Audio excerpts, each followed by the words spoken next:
आप सारे प्यारे प्यारे विद्यार्थियों का यूनिक न्यू भारती पब्लिकेशन के इस यूट्यूब चैनल पे स्वागत है।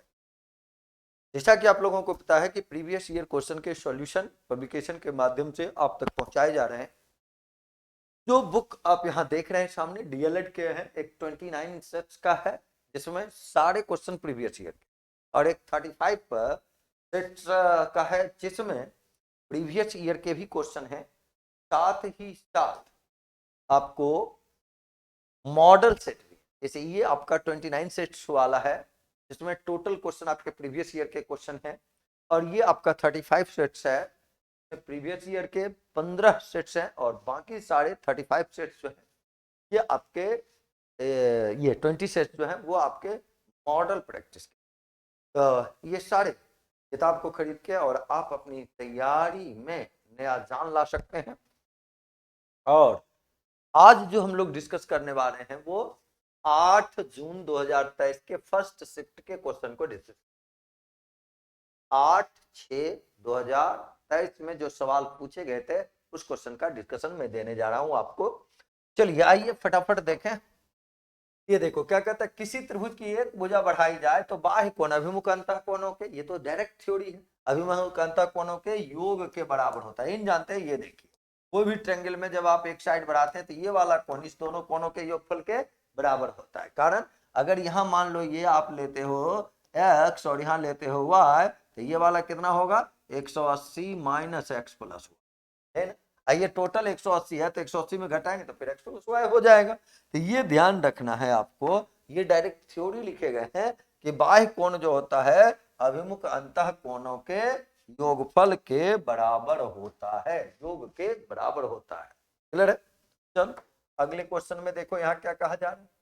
इस एक वृत्त के व्यास, इसका क्षेत्रफल, वृत्त का व्यास है जिसका क्षेत्रफल 24 सेंटीमीटर और 7 सेंटीमीटर त्रिज्या वाले दो वृत्त के क्षेत्रफल के योग के बराबर। तो मान लो जो वृत्त का व्यास हमको निकालना है उसका रेडियस अगर r है, एरिया क्या होगा उसका पाई r स्क्वायर होगा। और इसके बारे में देखिए यहाँ क्या क्या है, एक 24 वाला एक 7 वाला, यहाँ क्या क्या लिखते हैं पाई इंटू 24 का स्क्वायर अब प्लस, फिर बोलो वृत्त का एरिया का तो एक ही फॉर्मूला है, रेडियस दे दिया है तो उसके स्क्वायर कर लेते हैं। तो बताइए ये हुआ पाई r स्क्वायर, यहाँ से आप पाई को कॉमन लेंगे तो इसमें क्या क्या बचेगा 24 के स्क्वायर प्लस 7 के स्क्वायर। बताओ पाई और पाई आपस में क्या हो जाएगा कैंसिल।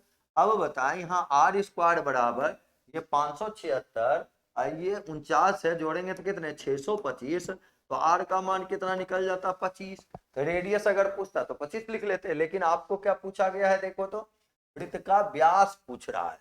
तो बोलिए इसलिए व्यास बराबर करेंगे डायमीटर बराबर करेंगे तो ये क्या होता है 2r, तो 2 गुना 25 करेंगे आप, आंसर बताएं कितने होंगे 50, जो कहां लिखा हुआ है ऑप्शन नंबर सी। क्लियर है, कहीं कोई दिक्कत नहीं। अगले क्वेश्चन, अगला क्वेश्चन कहता है किसी वस्तु का मूल्य 30% बढ़ाकर उस पर क्या किया गया 10% और 10% का दो क्रमिक छोड़ दिया, तो अंतिम लाभ। ये काम तो मौखिक कर सकते हो कि 100 का सामान है तो 30% बढ़ा दिए यानी 130, इसमें दो बार 10% छोड़े तो बोलो बाबू क्या लिखेंगे 90/100 गुना 90/100, बस यही तो सोचना है। अब बताएं इसके रिजल्ट अगर आप निकालेंगे तो पहले तो 1 2 3 0 तो ये देखो कट ही जाएंगे। अब 9 9 81 गुना 13 करना है तो 13 गुना 1 करेंगे तो 13, रेस्ट 1 हो जाएगा। 104 में 1 जोड़ेंगे तो 105, बटे में जो 10 है तो यहाँ पॉइंट हो। तो बताओ वस्तु का कीमत कितना था 100, इसी को 130 लिखे थे। आइए बताइए बेचे कितना में 105.3, ज्यादा में बेचे तो ज्यादा में बेचे तो लाभ हुआ, कितना ज्यादा में बेचे 5.3, तो आंसर क्या लिखेंगे 5.3% का लाभ। क्लियर है, आसान सवाल सारे दिए जाते हैं, बस थोड़ा सा मेहनत आपको करना है ताकि आप आसानी से एग्जामिनेशन को निकाल सकें।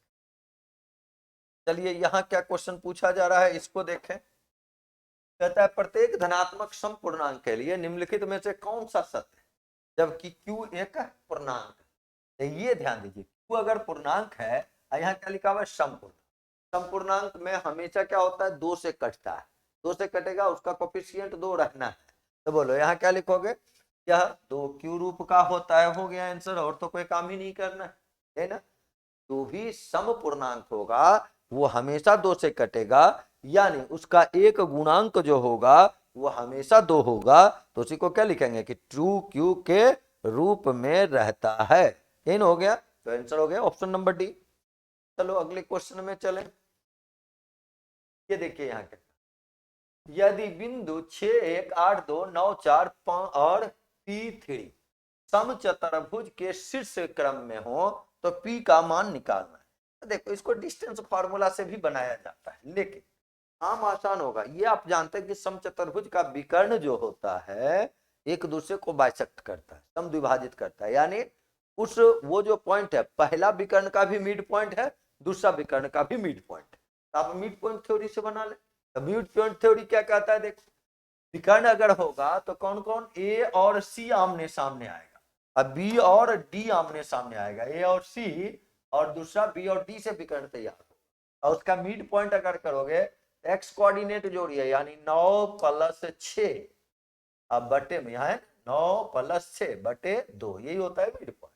वाई कोऑर्डिनेट का अगर निकालें तो देखो यहाँ हम लोगों को इस कोऑर्डिनेट के लिए ए और सी के लिए ऐसे काम की, लेकिन यहाँ हम लोगों को अब इसमें आएंगे तो इसमें डी में कौन है पी, और यहाँ कौन है 8, ये 8 और प्लस में क्या कर लेंगे पी, अब बटे में, तो ये क्या कर लेना है बराबर, क्योंकि मिड पॉइंट तो एक के है, पहला विकर्ण का भी और दूसरा विकर्ण का भी। हम केवल एक्स कोऑर्डिनेट कर लिए, वाई कोऑर्डिनेट से मतलब भी नहीं। देखो कितना आसानी से बन जाएगा, 2 और 2 आपस में क्या हो गए कैंसिल, 9 और 6 को जोड़ेंगे तो 9 और 6 कितने होंगे, 15 हो जाएंगे।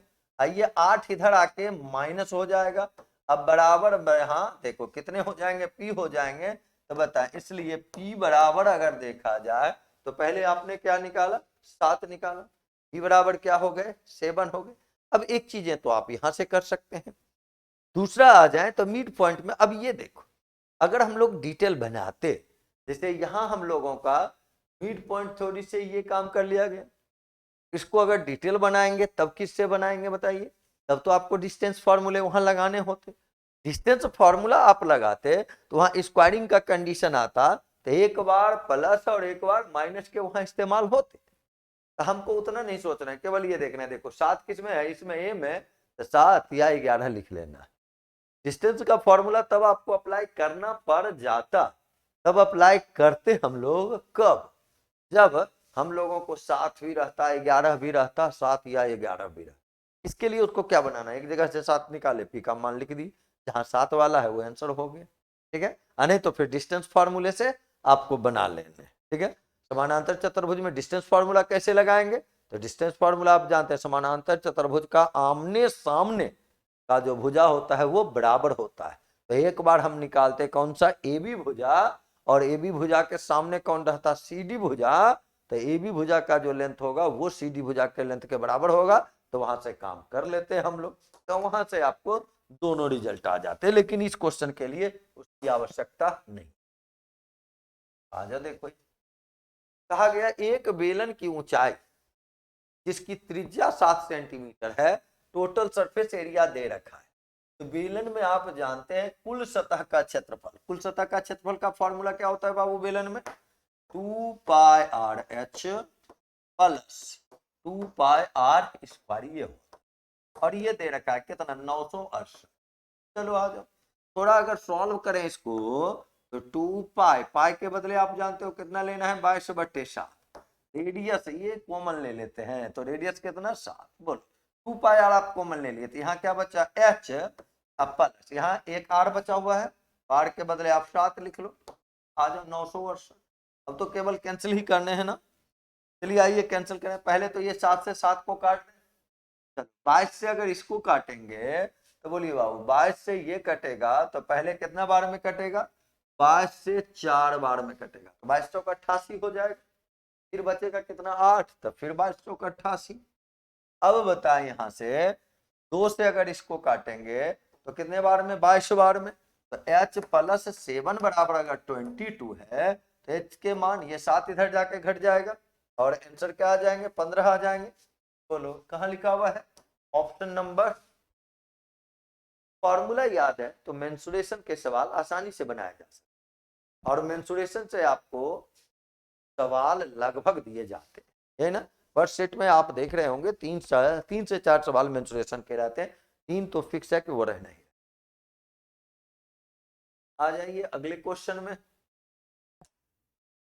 ये बुक के बारे में मैं सारी जानकारी आपको पर डे देता हूं, है ना, सारे सेट में। और ये क्यों देता हूं, क्योंकि आप इसको पढ़ के अपनी तैयारी बहुत बेहतर कर सकते। चलिए आइए, कहता है माध्य माध्यिका का रेशियो दे रखा है, माध्यिका और बहुलक का पूछ रहा है।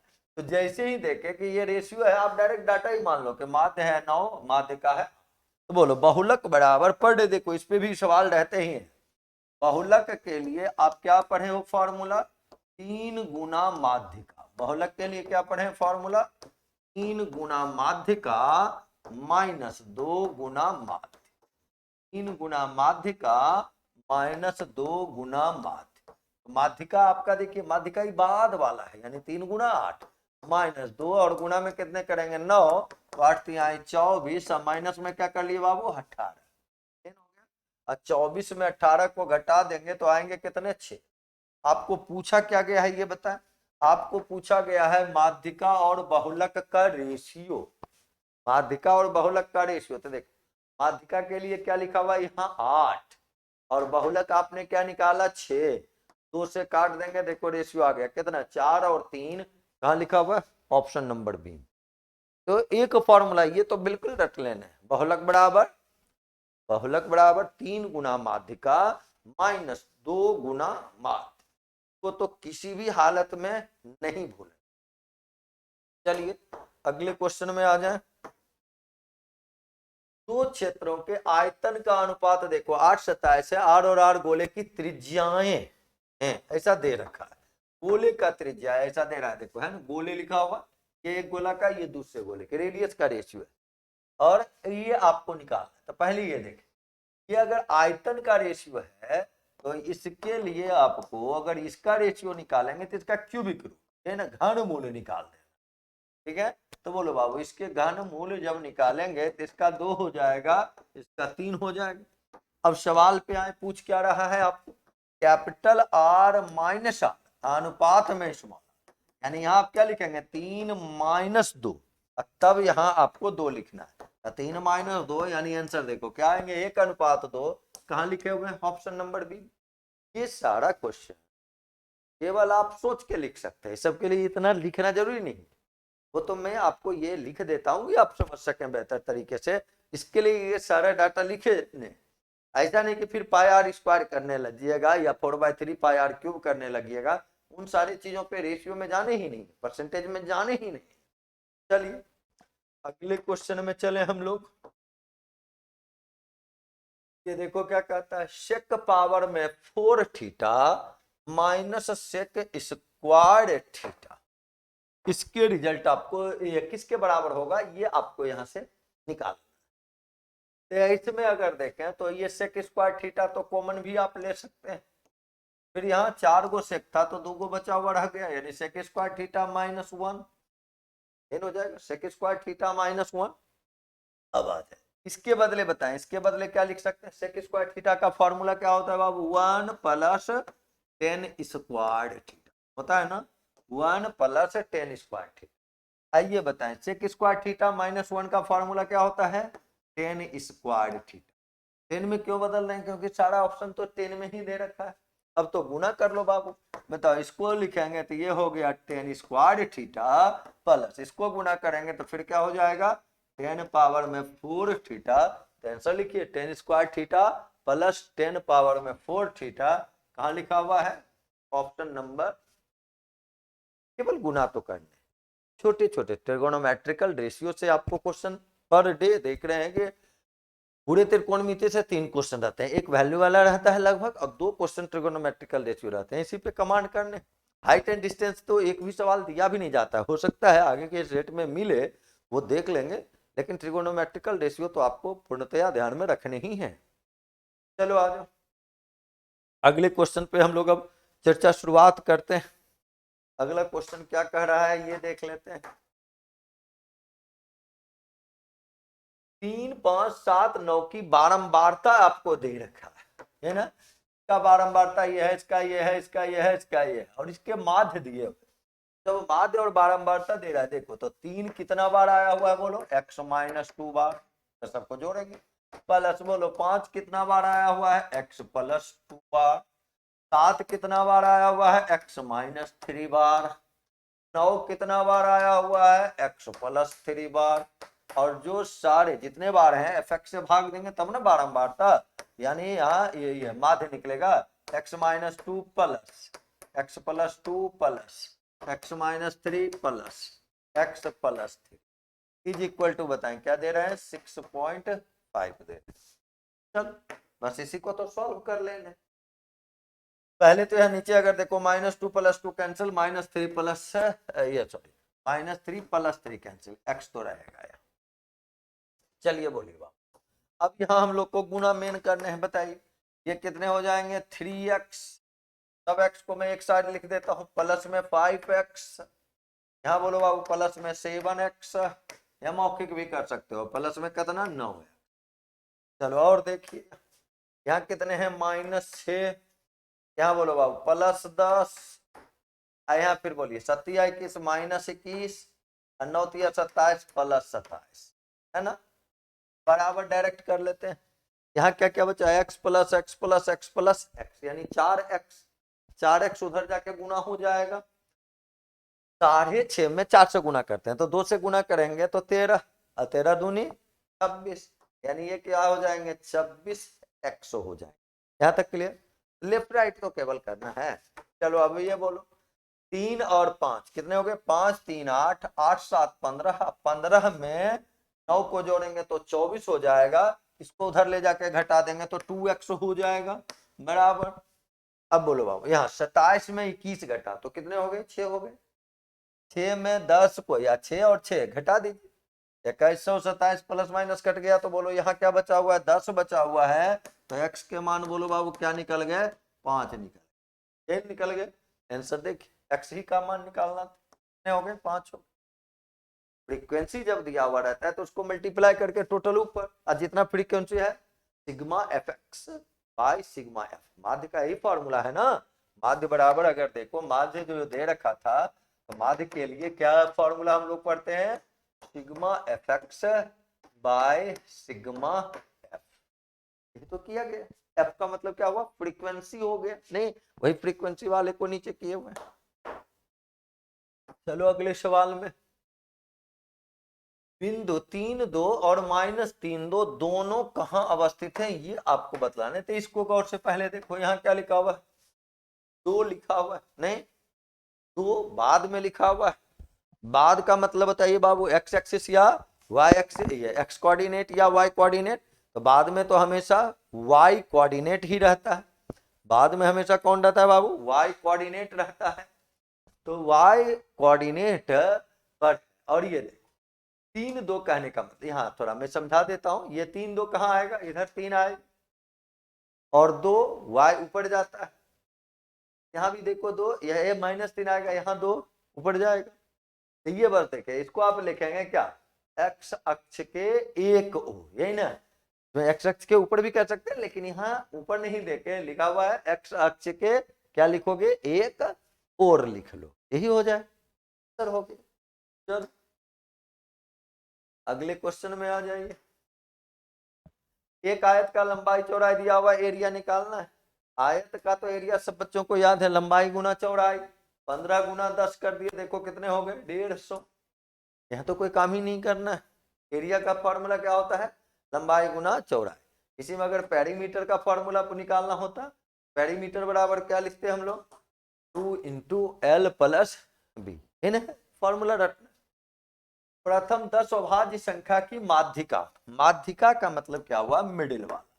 अगर 10 वैल्यू है तो ये देखो 10 वैल्यू है तो 10/2 कितना हुआ, 5, यानी 5वां पद, क्या क्या लेना है बाबू, 5वां पद और 6ठा पद को जोड़कर 2 से भाग देंगे तो जाके क्या निकलेगा, माध्यिका निकलेगा।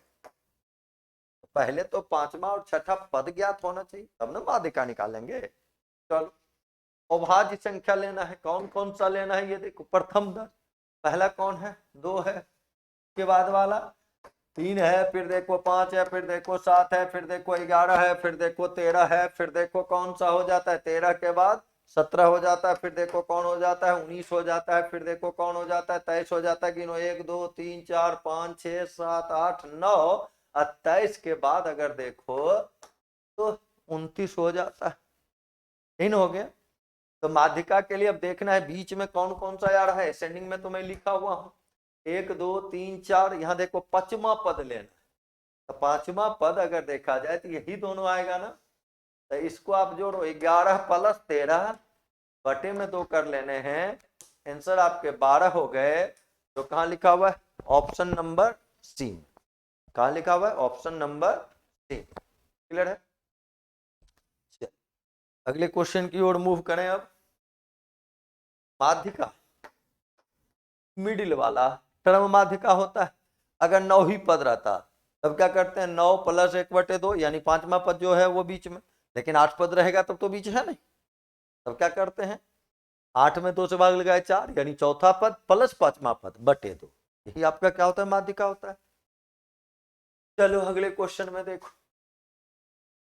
कहता है के किस मान के लिए समीकरण, एक समीकरण ये है, दूसरा समीकरण ये है, कोई हल नहीं, कोई हल नहीं। तो कोई हल नहीं का क्या कंडीशन है बता। a1/a2 is equal to b1/b2 is not equal to c1/c2। अगर ऐसा रहता है तो जाके कोई हल नहीं। यहां से देख, x का कोफिशिएंट 1, x का कोफिशिएंट 5 हो गया a1/a2, बराबर करूं इसमें देखो y का कोफिशिएंट 2 और इसमें y का कोफिशिएंट k। तो k का मान तो हमको यहीं से मिल रहा है। तो आगे नॉट इक्वल टू चाहो तो चेक कर लें, यहाँ -3 है 7 है जो इसके बराबर नहीं है, तो चेक करने की चीजें हैं। k का मान तो यहाँ से निकल गया। बताइए k बराबर क्या होंगे, 2 हो जाएंगे। तो 2 कहाँ लिखा हुआ है, ये सॉरी 5 गुना 2 कितने 10 हो जाएंगे। 5 गुना 2 कितने 10 हो जाएंगे। तो k बराबर 10 कहाँ लिखा हुआ है, ऑप्शन नंबर में। कंडीशन आपको ध्यान देना, a1/a2 बराबर b1/b2 बराबर c1/c2, तब क्या होते हैं, अनंत हल होते हैं। नॉट इक्वल टू लास्ट में रहा तब क्या हुआ, तब यहाँ एक भी हल नहीं हुआ। a1/a2 is not equal to b1/b2, तब उसके क्या होते हैं, केवल एक हल। इन्हीं तो कंडीशन है, उसको याद रखना है, अक्सर उस पर क्वेश्चन दिए जाते हैं। चलिए यहाँ फिर देखो क्या कहता है, x और y का मान दे ही दिया, a का मान निकालना है। देखो है ना बिल्कुल बच्चा वाला सवाल। अरे मान तो पुट कर देना है। 1 दे दिया तो यहाँ 1 दे देंगे, तो 4 गुना 1 क्या होगा 4, y दे दिया है 2 तो 3 गुना 2 क्या हो गया 6, अब बराबर में a तो बोलो 6 और 4 10। बच्चा वाला बिल्कुल सवाल, सारे लोग जानते हैं इसको बनाना है। यानी क्वेश्चन देख रहे हो कि कोई कोई क्वेश्चन ही है जिसमें थोड़े बहुत काम करने, बाकी क्वेश्चन बहुत आसान तरीके से आप कर सकते हैं, उसके लिए कोई काम करने का जरूरत नहीं है। आ जाओ देखो यहाँ क्या क्या दे रहा है, कौशिक थीटा और क्या दे दिया सेक थीटा, और इसका मूल्यांकन अब यहाँ प्लस और माइनस के रूप में दे दिया। एक तो वह वैल्यू भी सेट करके इसको चेक किया जा सकता है, लेकिन आपको उतना काम करने का जरूरत नहीं है, केवल यहाँ से कौशिक को आप क्या लिख सकते हो बाबू, कौशिक को आप क्या लिख सकते हो 1/sin, और सेक को क्या लिख सकते हैं 1/cos। टोटल को मिला के क्या लिख सकते हैं 1/sin theta into cos theta. अब 1 के बदले प्लस लाना है तो ये पता है, देखो आपको ये फॉर्मूला याद होगा, sine square theta plus cos square theta क्या होता है 1 होता है, और नीचे तो आपको पता है sine theta into cos theta होते हैं। अब इसको केवल भाग लगा दो। बोलो बाबू साइन स्क्वायर थीटा में अगर इससे भाग लगाएंगे, एक साइन साइन कटेगा, यहाँ क्या बचेगा sine theta by cos theta. उसी प्रकार यहाँ जो कॉस कॉस कटेगा, यहाँ क्या बचेगा cos theta by sine theta. और तब इसके रिजल्ट बोलो, ये जानते हो फॉर्मूला साइन बाय कॉस 10 होता है, और cos by sine, cos by sine बोलो, कॉस बाय साइन क्या हो जाता है कॉट हो जाता है, क्या हो जाता है। तो आंसर क्या आ गए 10 थीटा प्लस कॉट थीटा, कहां लिखा हुआ है ऑप्शन नंबर सी। है ना आसान सवाल। चलो अगले क्वेश्चन की ओर चले हम लोग। तो क्रमिक संख्या का पूछ रहा है आपसे, तो क्रमिक सम संख्या का है। क्रमिक समझते हैं ना, ये बोलो जैसे 2 4 है, 2 4 का निकालो, 4 6 का निकालो, 6 8 का निकालो, कट। जब दोनों सम संख्या तो दोनों 2 से तो कटेगा, है ना। आंसर जो लिखोगे क्या लिखोगे, 2 लिखोगे, उसके लिए तो कोई काम ही नहीं कर। क्रमिक सम संख्या का हैसियत हमेशा क्या होता है, 2 ही होता है। इसका विस्तार अनंत है, ये देखा। तो रेखा का भी, रेखा का विस्तार कोई है नहीं। रेखा किसको कहते हैं, अब जा रहा है दोनों तरफ देखो, नो एंडिंग पॉइंट, कहीं नहीं है, इधर भी जा सकता है जहां ले जाओ, इधर भी जा सकता है जहां, उसका कोई एंड पॉइंट नहीं। कोई समतल है, समतल का भी कोई एंड पॉइंट है ही नहीं ना, तो नो एंडिंग पॉइंट होता है। यानी उसका अनंत विस्तार किसका, रेखा का भी होता है, समतल का भी होता है। तो आंसर जो लिखेंगे वो बताओ क्या लिखेंगे, ए और बी दोनों।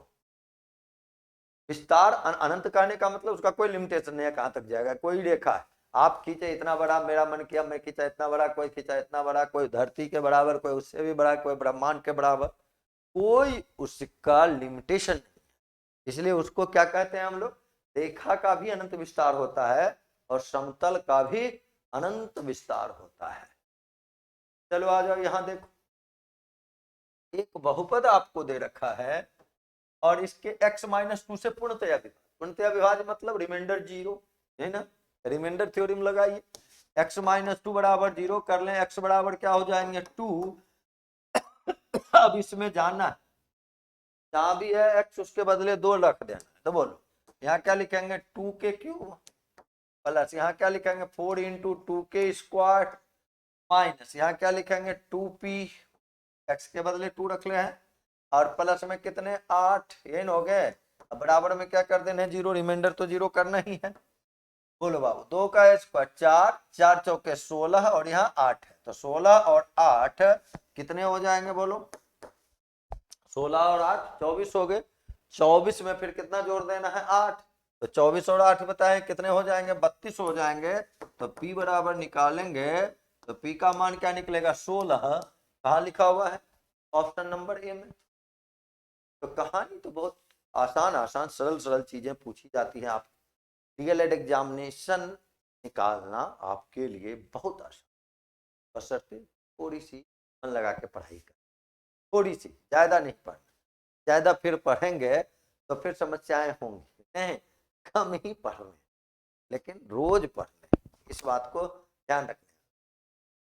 और रोज पढ़ने के लिए क्या करना है, रोज एक सेट बनाना है, और एक सेट बनाने के लिए क्या करना है, बुक आपको खरीद लेना है, ये शेयर के भी बनाते रहे, मॉडल सेट भी।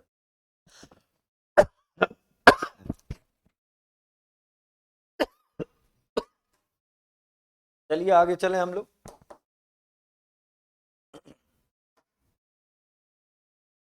प्रथम 20 विषम प्राकृत संख्याओं का योग क्या होगा, ये आपको ध्यान देना। तो विषम प्राकृत के लिए डायरेक्ट आप फॉर्मूला एक ध्यान में रख सकते हो। विषम नेचुरल अगर है, अगर n संख्या है, तो योगफल का डायरेक्ट फॉर्मूला याद रखिएगा, कितना योग बराबर होता है n स्क्वायर लिखेंगे तो 20 के स्क्वायर, 20 के स्क्वायर बोलो बाबू कितने 400, आंसर हो गया ऑप्शन नंबर बी, है ना। जब भी n जैसे 25 का देते तो 25 का स्क्वायर, 27 का देते 27 का स्क्वायर हो जाता, बस फॉर्मूला तो थोड़ा सा ध्यान में रखना है विषम वाले के लिए।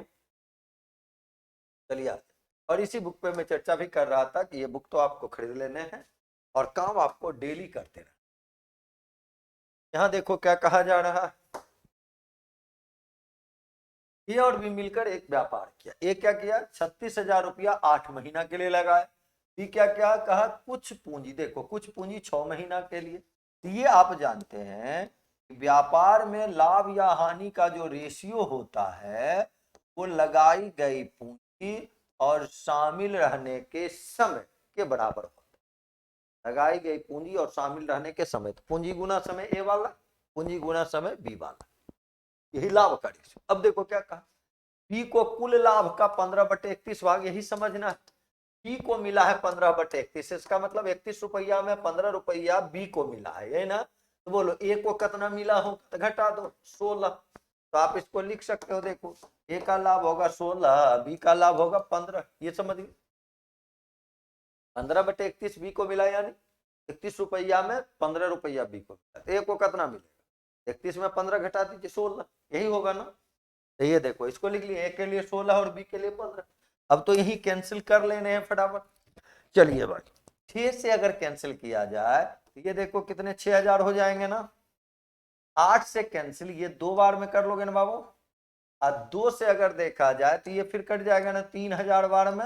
अब 5 तिहाई 15 है, तो बोलो x के मान जो आएंगे, ये सॉरी 15 गुना 3, 15 गुना 3 कितने हो जाएंगे 45। तो x के मान जो होंगे वो बोलो कितने आएंगे 45,000। कहाँ लिखा हुआ है, ऑप्शन नंबर सी है ना आसान सवाल। लाभकारी जो पार्टनर के बीच बांटा जाता है वो कैसे बांटा जाता है, पूंजी और समय को गुना कर दे, और पूंजी और समय के गुणनफल का जो अनुपात होता है वही लाभ का अनुपात होता है। क्लियर है। चलो ये देख लो, किसी आवृत्ति वितरण का माध्यिका निम्न की सहायता से ग्राफ से निकाला जाए। ये ध्यान दें, माध्यिका जो निकालते हैं वो हमेशा किससे निकालते हैं, तोड़न से निकालते हैं। माध्यिका जो निकाला जाता है बाबू वो हमेशा किससे निकाला जाता है, तोड़न ग्राफ से निकाला जाता है। आंसर क्या लिखेंगे, तोड़न। चल तब तो थ्योरेटिकल सेक्शन है वो ध्यान में रखने हैं आप। अब देखिए ये क्वेश्चन कहता है 2, 2, 4, 5, 12 के लिए निम्न में से कौन सही है। बहुलक है, माध्य है, माध्यिका भी है। चल मैं तीनों निकाल देता हूं। बहुलक का मतलब जो सबसे ज्यादा बार लिखा हुआ है, सबसे ज्यादा बार केवल कौन है, 2 लिखा हुआ है, तो 2 हो गया, बहुलक 2 हो गया। माध्य के लिए क्या करते हैं बाबू, सबको जोड़ देते हैं, जोड़िए 2, 2, 4, 4, 8, 5, 13 और 12, 13 और 12 जोड़ेंगे 25, 1, 2, 3, 4, 5 वो है, 5 से भाग लगा लिए तो ये 5 हो गया। माध्य का मिडिल वाला, जब 5 नंबर है तो एडजेक्ट मिडिल में कौन आएगा, तो 5 + 1/2 यानी तीसरा पद। तीसरा पद कौन है लिखा हुआ है वो देखो बाबू 4, तो ये क्या हो गया 4। मैं तीनों चीजों को निकाल दिया। आपको तो केवल इसके रिलेशन देख लेने हैं कि इसमें कौन सही बैठता है। पहला में आ जाए माध्य बराबर माध्य, देखो बराबर नहीं है, आंसर नहीं होगा। बहुलक बराबर माध्य, बराबर तो कोई नहीं है तो वो देखना भी नहीं है। माध्य लेस देन बहुलक, तो देखो माध्य 5 है बहुलक 5 है, यानी ये नहीं होगा। तो बोलो क्या हुआ, माध्य ग्रेटर देन बहुलक है ना। माध्य कितना है 5, यह 2, तो 5 जो है बाबू 2 से तो बड़ा ही है ना, चौथा ऑप्शन है। अगले क्वेश्चन में आ जाइए। 21 छात्रों का माध्य भार देखो दे रहा है कितना, 21 किलो। तो बोलिए अगर यहाँ टोटल आपको निकालें, 21 का दिया हुआ 21, फिर क्या कहा उसमें से 21 भार वाले छात्र को हटा दिया गया, तो 21 गुना पहले 21 कर लें, ये टोटल हुआ 21 विद्यार्थी, 21 वाला को हटा दिए तो घटा देते हैं, हट गया। अब क्या कहा, उस छात्र को हटाने पर बने समूह का, अब जो समूह है तो वो कितना 20 ना, इससे भागा दे दीजिए। तो देखो ये कितना हो गया 441 माइनस में 21 बटे में 20। इसको अगर घटा भी देंगे ये 0 होगा, 4 में 2 घटाएंगे 2 होगा, ये 420 बटे में 20 करेंगे, आंसर फिर क्या देखो आने वाले 21। आंसर क्या लिखेंगे 21 किलोग्राम, जो कहाँ है ऑप्शन नंबर बी। अब आ इस क्वेश्चन को बनाना नहीं था, ये तो मैं बताया कि आप बनाना चाहो तो बना सकते, बनाना क्यों नहीं था कि अगर माध्य भार देखो ये एवरेज दे रखा और उतना ही भार वाला आदमी गए तो एवरेज में कोई बदलाव होना ही, एवरेज में कोई बदलाव होना ही नहीं है, इसलिए 21 है तो आंसर 21। क्लियर है बाबू। चलो आज देखें, अब ये बताइए इसको साइन कॉस में केवल बदल लेने, ट्रिगोनोमेट्रिकल रेशियो बेस्ड क्वेश्चन देखो फिर से आ गया। ये 1 है पर बताएं, एक स्टेप में बढ़ जाता हूं, इसको आप क्या लिखोगे साइन बाय कॉस, यहाँ क्या लिखोगे 1/cos। ये टर्म लिखना नहीं था, ये मैं आपको समझाने के लिए। इसी प्रकार यहाँ 1 + यहाँ क्या लिखेंगे cos θ/sin θ, और माइनस यहाँ क्या लिखेंगे 1/sin θ। इसका एलसीएम क्या होगा cos θ, यहाँ क्या आ जाएगा, cos theta plus sine theta plus 1। चलो इसमें देखो बाबू, यहाँ एलसीएम क्या हो जाएगा, साइन थीटा, यहाँ क्या आ जाएगा, sine theta plus cos theta minus 1। अब यही देखो फॉर्मूला लगा, ये हुआ ए प्लस बी और ये हुआ ए माइनस का फॉर्मूला, ए स्क्वायर माइनस बी स्क्वायर। ए स्क्वायर जब करेंगे तो देखो क्या आ जाएगा, sine square theta plus cos square theta, ये तो आएगा पहले, ए स्क्वायर प्लस बी स्क्वायर। उसके लिए डायरेक्ट आप लिख लो 1 प्लस दूसरा टर्म कौन है, 2 sine theta into cos theta minus 1। अब बटे नीचे फिर क्या मिलेगा, अब देखो plus 1 minus 1 cancel, sine cos cancel, answer 2। तो कहाँ है, ऑप्शन नंबर क्लियर।